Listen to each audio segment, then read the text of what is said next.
तो यार अगर आप बीएड कर रहे हो या बीएड आपका कंप्लीट हो गया है और आपने सीजी टेट सी टेट का एग्जाम भी क्वालिफाई कर रहा है, और अगर आपके मन में ये सवाल आ रहा होगा कि सर सब चीज करके बैठे हैं पर वैकेंसी तो आ नहीं रही है, सरकार नौकरियां निकाल नहीं रही है, तो इस केस में करे तो करे क्या। तैयारी करना जरूर चाहते हैं लेकिन तैयारी हो नहीं पा रही है क्योंकि वैकेंसी ही नहीं आ रही है। एक्चुअली क्या होता है कि वैकेंसी जब आती है तब तो सब पढ़ते हैं, पर अभी जब सब नहीं पढ़ रहे हैं उस समय हम कैसे पढ़ें, तैयारी कैसे करें। तो आज की इस वीडियो में यही जानने की कोशिश करेंगे दोस्तों कि वैकेंसी नहीं आ रही है फिर भी आप अभी से अपनी तैयारी शुरू कर सकते हो पीजीटी या टीजीटी टीचर बनने के लिए, व्याख्याता या शिक्षक बनने के लिए आप अपनी तैयारी शुरू कर सकते हैं। किन स्टेप्स को फॉलो कर सकते हैं इस वीडियो में आपको जानने को मिलेगा। तो हेलो एवरीवन, मेरा नाम है लोकेश्वर वर्मा और आज के इस वीडियो में आप सभी का बहुत बहुत स्वागत करता हूं। देखो यहां पर सबसे पहले तो शुरू करना कैसे है, अब खत्म करने की बात तो खैर बाद में आएगी, लेकिन शुरू कैसे करना है यही सबसे बड़ा क्वेश्चन हो जाता है कि कहां से शुरू करें, कैसे मोटिवेशन लाए। क्योंकि देखो वैकेंसी जब आती नहीं है तो पढ़ने का मन भी नहीं करता है ना, लेकिन सिलेक्शन उसी का होता है जिसकी तैयारी पहले से होती है। जब वैकेंसी आएगी तब तो सब पढ़ेंगे, बट सिलेक्शन उन्हीं का होगा जिसकी तैयारी बहुत पहले से हो रही है ना। तो आपको अभी से तैयारी करना पड़ेगा।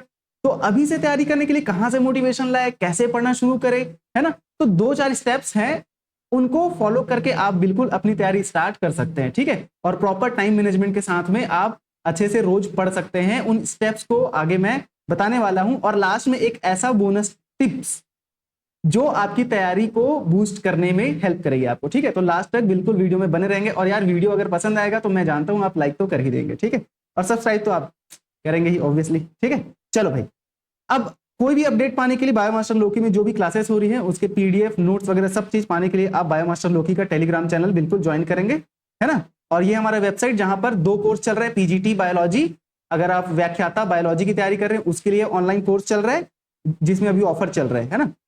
और अगर आप सीजी सेट की तैयारी कर रहे हैं उसके लिए भी यहाँ पर कोर्स अवेलेबल है, सुदेश सर बायोलॉजी, जिनको आप जानते होंगे, नहीं जानते तो वेबसाइट में जाकर आप देख सकते हैं, ठीक है। चलो, तो उनके द्वारा कोर्स बनाया गया है, बहुत ही अच्छा कोर्स है, बहुत सारे लोग उसको लेकर तैयारी कर रहे हैं सीजी सेट के, ठीक है। और यार सब्सक्राइब तो आप कर ही देंगे बायोमास्टर लोकी यूट्यूब चैनल को। इंस्टाग्राम में भी आप फॉलो कर सकते हैं बायोमास्टर लोकी को। देखो सबसे पहला स्टेप आ जाता है कि आप शुरू कैसे करेंगे। तो सबसे पहले कोई भी एग्जाम को तैयारी करने से पहले, किसी भी एग्जाम की तैयारी करने से पहले आपको उस एग्जाम को समझना होता है। अंडरस्टैंड द एग्जाम पैटर्न, मतलब उस एग्जाम का पैटर्न क्या है, क्या क्या क्वेश्चंस पूछे जाते हैं, है ना, कैसे पूछे जाता है, नेगेटिव मार्किंग है कि नहीं, कितने मार्क्स के क्वेश्चंस होते हैं, कौन कौन से सब्जेक्ट्स आते हैं, ये सारी चीजें आपको समझनी होती है। Learn the structure and subject covered in the exam, उस एग्जाम का स्ट्रक्चर कैसा है, कौन कौन से सब्जेक्ट्स उसमें पूछे जाते हैं, ये सारी चीजें आपको पता होनी चाहिए। और ये आपको पता कहां से चलेगा, आप वेबसाइट से जाकर नोटिफिकेशन निकाल सकते हैं। अगला वीडियो यही होगा, पीजीटी के लिए क्या क्या सब्जेक्ट्स हैं, डिटेल सिलेबस, और उसके बाद पीजीटी लेक्चरर बायोलॉजी के लिए क्या क्या सब्जेक्ट्स हैं और पूरा सिलेबस क्या है, डिटेल एनालिसिस हम लोग अगले वीडियो में देखने वाला है, ठीक है। Know the weightage of each section, जैसे कि जनरल नॉलेज हो गया कितने नंबर का आएगा, टीचिंग एप्टीट्यूड जो आपका चाइल्ड डेवलपमेंट एंड पेडागोजी वाला सेक्शन हो जाता है वो कितने नंबर का आएगा, फिर सब्जेक्टिव नॉलेज कितने मार्क्स का पूछा जाता है ना। तो ये सारी चीजें आपको एग्जैक्ट पता होनी चाहिए, पता होगा तभी तो आप तैयारी शुरू कर पाएंगे ना। चलो, अब अगर यहां पर हम देखेंगे शिक्षक पद हेतु, अगर आप टीजीटी की तैयारी कर रहे हैं ना, टीजीटी ट्रेंड ग्रेजुएट टीचर जो 6 to 8 तक को पढ़ाते हैं, तो उनमें कितने सब्जेक्ट्स होते हैं भाई, यहां पर बाल विकास एवं शिक्षण शास्त्र, है ना, यही टीचिंग एप्टीट्यूड की बात हो रही है। 30 मार्क्स का क्वेश्चन, सामान्य हिंदी में 25 मार्क्स का क्वेश्चन होता है, सामान्य अंग्रेजी में 25 मार्क्स का क्वेश्चन होता है, गणित और विज्ञान में 30 अंक का क्वेश्चन होता है, सामाजिक अध्ययन में 20 अंक का क्वेश्चन होता है, और कंप्यूटर संबंधी सामान्य ज्ञान का 10 अंक और सामान्य ज्ञान का 10 अंक। ये पूरा 150 नंबर का क्वेश्चन है। और यहां पर आप याद रखेंगे नेगेटिव मार्किंग भी होता है अगर आप छत्तीसगढ़ में शिक्षक बनने की तैयारी कर रहे तो, है ना। ये सीजी व्यापम से निकाला गया नोटिफिकेशन है जो अभी 2023 में आपका टीचर भर्ती हुआ था उससे निकाला गया है, ठीक है। अब अगर हम व्याख्याता की बात करेंगे, ये जीव विज्ञान के लिए है, ऐसे ही सभी सब्जेक्ट के लिए भी होगा, है ना। तो यहाँ पर जीव विज्ञान के लिए क्या क्या है, जंतु विज्ञान जूलॉजी में कितने मार्क्स, 35 मार्क्स, बॉटनी वनस्पति विज्ञान में कितने मार्क्स, 35 मार्क्स, है ना। और जैव रसायन एवं जैव तकनीकी बायोकेमिस्ट्री एंड बायोटेक्नोलॉजी से कितने marks, 30 marks.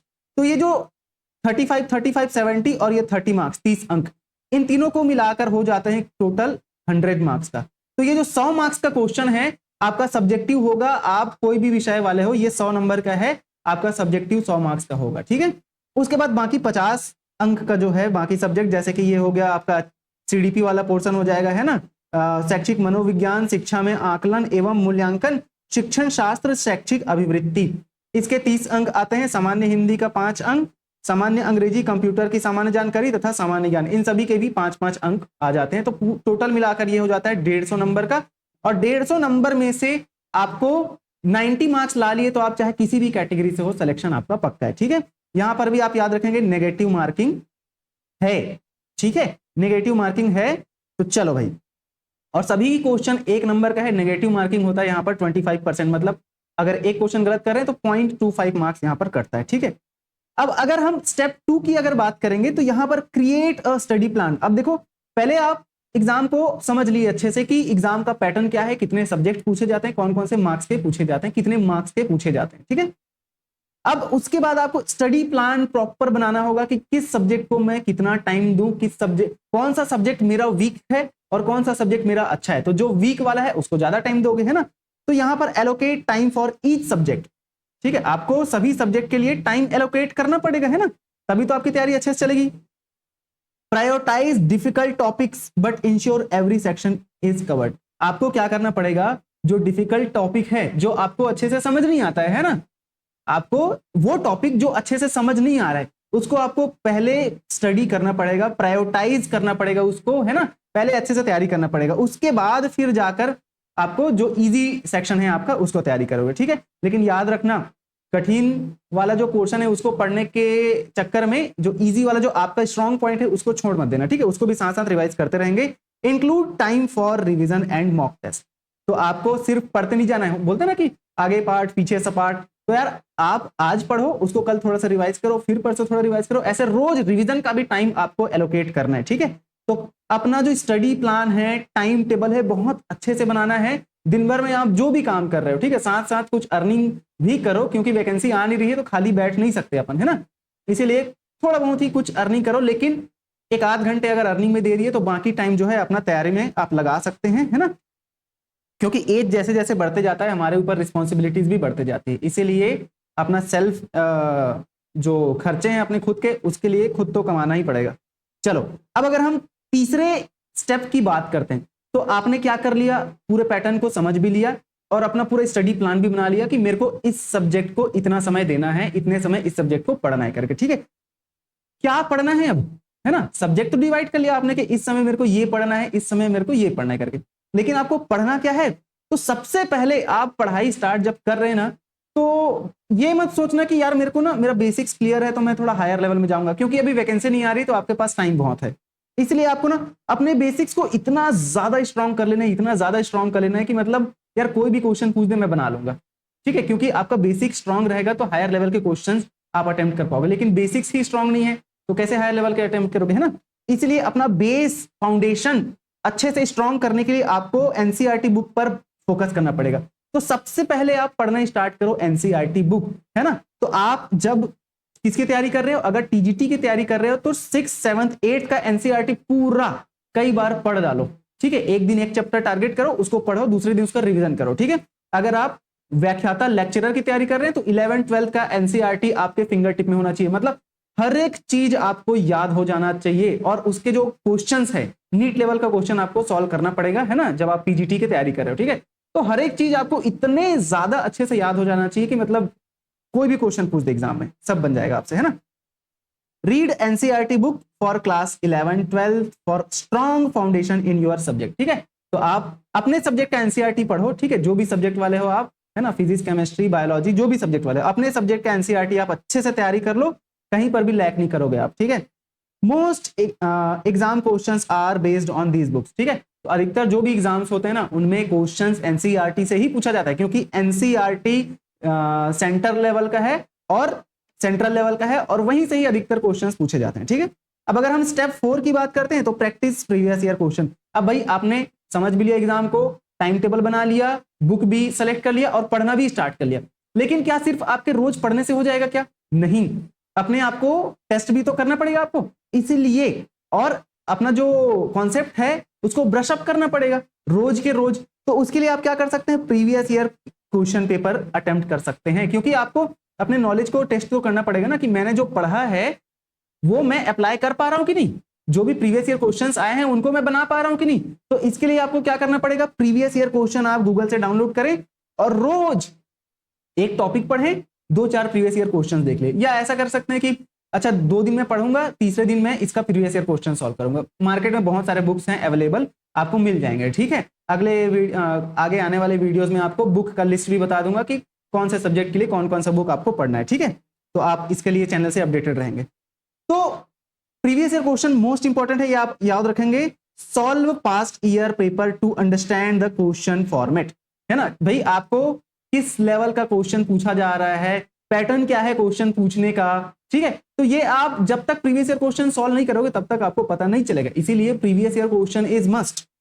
Identify frequently asked question या टॉपिक, ठीक है। तो जब आप प्रीवियस ईयर क्वेश्चन सॉल्व करते हैं ना, तो आपको पता क्या चलता है कि यार कौन से टॉपिक से कितना ज्यादा क्वेश्चन पूछा जाता है, ऐसा कौन सा टॉपिक है जहां से हर साल फ्रीक्वेंटली क्वेश्चन पूछा जाता है और क्वेश्चन पूछने का पैटर्न क्या है, ये सारी चीजें आपको पता चलती है। मतलब जब आप प्रीवियस ईयर क्वेश्चन सॉल्व करोगे ना तो आपको इंपॉर्टेंट टॉपिक्स पता चलेंगे, ठीक है भाई।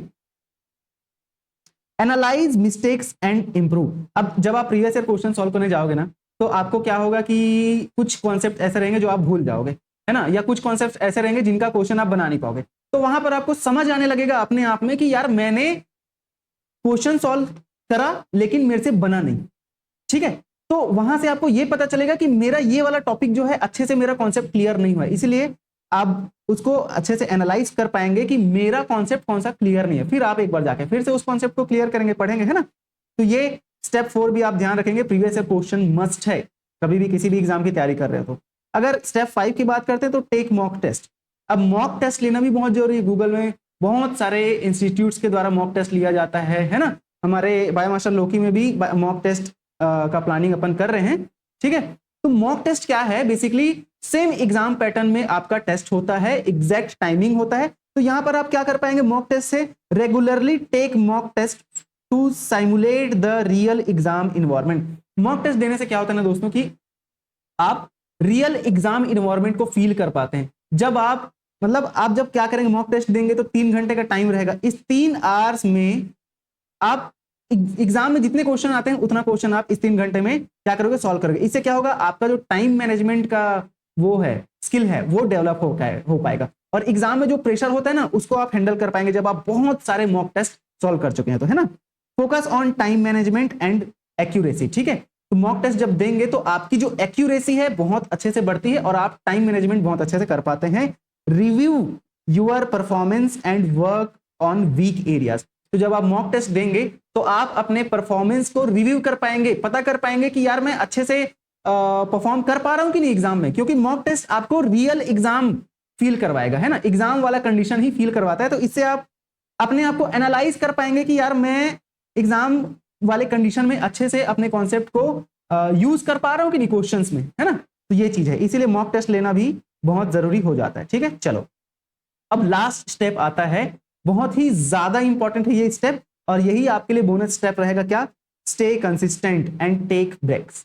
देखो जब हम किसी एग्जाम की तैयारी करते हैं ना तो जोश जोश में 2-4 दिन पढ़ते हैं फिर छोड़ देते हैं, यार वैकेंसी तो आ नहीं रही। लेकिन इस कंडीशन में दोस्तों हमको क्या करना पड़ेगा, मतलब रोज कंसिस्टेंसी के साथ, भले ही आप 2 घंटे ही क्यों ना पढ़ो या 1 घंटे ही क्यों ना पढ़ो, लेकिन रोज अपने मन को मार कर रोज उस टाइम पे आप सिर्फ और सिर्फ पढ़ाई करो, कुछ भी करना पड़े बाकी टाइम पे, लेकिन आप दिन भर घूमो फिरो, ऐश करो, मजे करो, सब करो, फोन चलाओ, रील्स देखो, यूट्यूब चलाओ, सब करो, लेकिन दिन के 1 से 2 घंटे आपको पढ़ना ही पड़ेगा, तभी आप कंसिस्टेंसी बना पाओगे। और अगर आप कंसिस्टेंसी बना लिए, ये जो 1 से 2 घंटे अगर आप अभी से पढ़ना स्टार्ट कर दिए तो गारंटी है आपको कॉम्पिटेटिव एग्जाम में, आपके गवर्नमेंट जॉब वाले एग्जाम में कोई पीछे कर ही नहीं सकता, क्योंकि आप कंसिस्टेंट है ना।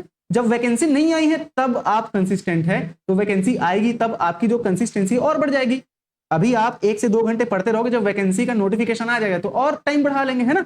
लेकिन अभी आपको पढ़ना बहुत जरूरी है भाई, ठीक है। अब आप बोल रहे होगे कि सर 1 से 2 घंटे से क्या होता है, पहले 1 से 2 घंटे ही स्टार्ट करो, धीरे धीरे ये टाइमिंग ऑटोमेटिकली बढ़ जाएगा। आपकी जब कंसिस्टेंसी बढ़ेगी ना, जब आप महीना भर या 10-15 दिन 1 से 2 घंटे पढ़ने लगोगे तो आपको खुद लगेगा कि यार ये जो टाइम है कम पड़ रहा है, मैं थोड़ा और बढ़ाता हूं, 1 से 2 से फिर 2.5 घंटे 3 घंटे ऐसे करके खुद से बढ़ जाएगा। लेकिन शुरुआत कम से कम 1 घंटे से तो करो, ठीक है, कि मैं आज 1 घंटे पढ़ने बैठूंगा।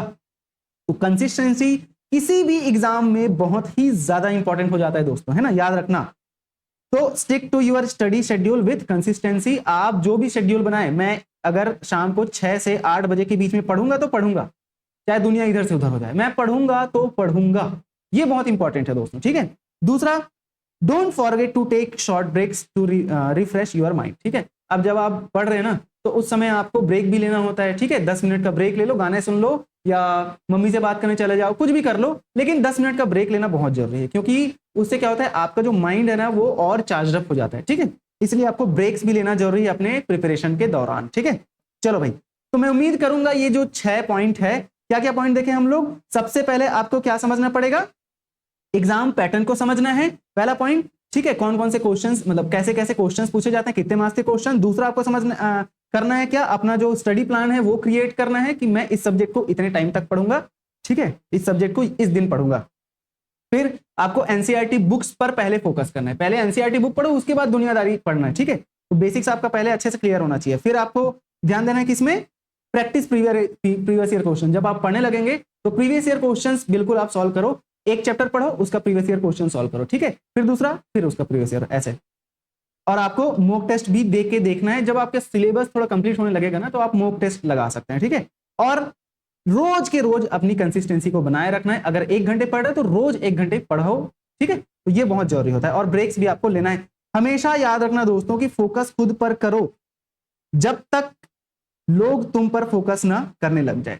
मतलब अपने आप पर इतना ज्यादा फोकस करो ना यार, कि लोग तुम पर फोकस करने लग जाए जब तक, ठीक है।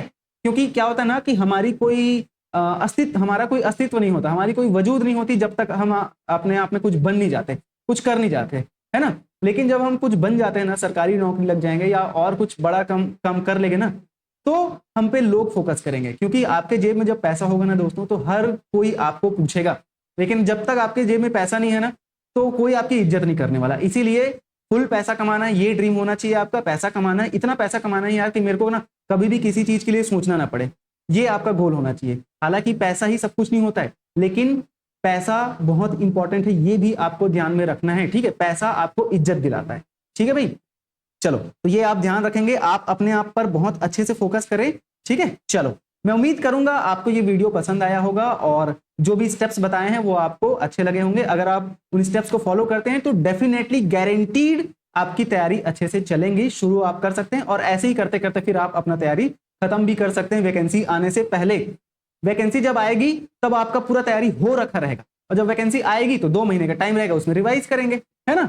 तो ये स्टेप्स आप फॉलो करो। कोई भी डाउट है तो आप कमेंट करके पूछ सकते हैं। और मैं उम्मीद करता हूं आपको वीडियो बिल्कुल पसंद आया होगा। और अगर यार पसंद आया तो मैं ये भी उम्मीद करूंगा आपसे कि आप वीडियो लाइक तो कर ही देंगे और चैनल को सब्सक्राइब करके बेल आइकन भी ऑन कर देंगे, ठीक है। और यार बायोमास्टर लोकी का टेलीग्राम चैनल आप ज्वाइन कर लें, क्योंकि वहां पर आपको सारे अपडेट्स, पीडीएफ नोट्स वगैरह, शॉर्ट नोट्स वगैरह, इंपॉर्टेंट जो भी चीजें हैं वहां पर आपको अपडेट मिलते रहती है। लिंक डिस्क्रिप्शन में दिया हुआ है, ठीक है। चलो, बहुत बहुत धन्यवाद, थैंक यू सो मच।